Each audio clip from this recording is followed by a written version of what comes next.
ఆంధ్రప్రదేశ్ రాజధానిగా అమరావతి చట్టబద్ధత బిల్లుకు పార్లమెంట్ ఆమోదం తెలిపింది. కీలకమైన ఈ బిల్లులకు ఉభయ సభలు ఏకగ్రీవంగా ఆమోదించాయి. ఇక బిల్లును రాష్ట్రపతికి పంపిస్తారు. అక్కడ సంతకం కాగానే గెజిట్ నోటిఫికేషన్ విడుదల కానుంది.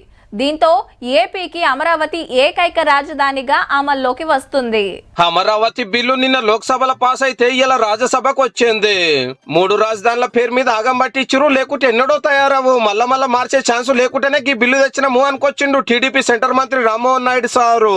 ఎంతమంది దీని మీద కుట్ర పన్నినా, దీన్ని ధ్వంసం చేయాలని చూసినా ఒక్క ఇటుక మొక్క కూడా అమరావతి నుంచి ఏ ఒక్కరు కూడా కదపలేకపోయారు సార్.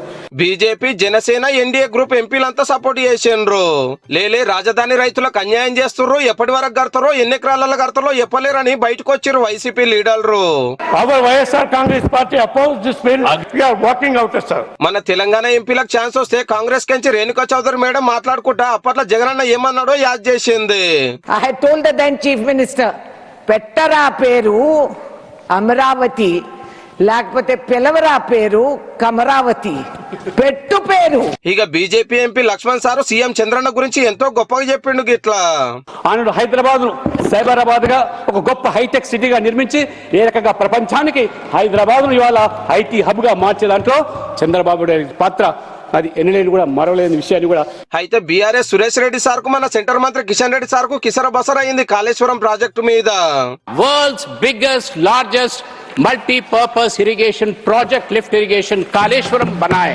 मुझे दुख से कहना पड़ता है और ये सेंट्रल गवर्नमेंट उनको जानकारी भी नहीं है. दुबई से छपा के लाकर केसीआर ने कोई डैम बनाया क्या? वो जनता का पैसा है, किसका घर का नहीं है, केसीआर का घर का नहीं है, टीआरएस पार्टी का नहीं है, वो जनता का पैसा है. कालेश्वरम प्रोजेक्ट केसीआर परिवार के लिए एटीआर हो गया. ఏరువడ్డప్పుడు 7 మండలాలు ఇటుకెళ్ళి అటువైన ఊళ్ళను మళ్ళా తెలంగాణలో కలపాలని సెంటర్ వాళ్ళని కోరిరు మన ఎంపీలు. అమరావతి బిల్లు పాస్ అయిందని ఆంధ్ర మంత్రి లోకేష్ సార్ పార్లమెంట్ కు వచ్చి మీద కూకొని చూసిండు. We wish all the Andhra Pradesh people to have their new well-built new capital Amaravati. Thank you. Parliament లో బిల్లు పాస్ కాగానే అమరావతిలో జోరుగా జరిగినాయి రాజధాని సంబురాలు. ఇప్పటికి కూడా వైఎస్ఆర్ కాంగ్రెస్ పార్టీకి బుద్ధి రాలా. ఈరోజు కొత్త స్లోగన్ తీసుకున్నాడు మ్యావిగన్ అంటూ. నాకైతే అర్థం కాల, డిక్షనరీలో కూడా చూసా ఎక్కడ దొరకల. బుద్ధి లేని వ్యాఖ్యలు, నవ్వులాట వ్యాఖ్యలు. జై భారత్, జై అమరావతి.